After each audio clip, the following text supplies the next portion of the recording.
রাম নারায়ণ রাম। পূর্ববঙ্গের এই এখন বাংলাদেশের একটি বিশেষ স্থান ভাওয়াল। সেখানে কাঁঠালের সব গাছই শিয়ালের বিষ্ঠা হতে, অশ্বত্থ গাছ দেখো কাকের বিষ্ঠা হতে। প্রথম শ্রেণী, দ্বিতীয় শ্রেণী, দশম শ্রেণী কেবল নামে অভিহিত, নামে পার্থক্য। ক খ গ ঘ বাদ দিয়ে কিচ্ছু নয়। এই ক খ গ ঘ নিয়েই যান ফাটাফাটি।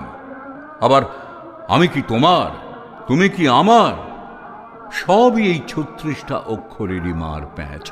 অক্ষর কটাই আসল। দেখবে বীজটা ঠিক আছে কিনা। কে শ্রেষ্ঠ, কে ভগবান, সেটা পরবর্তী কথা।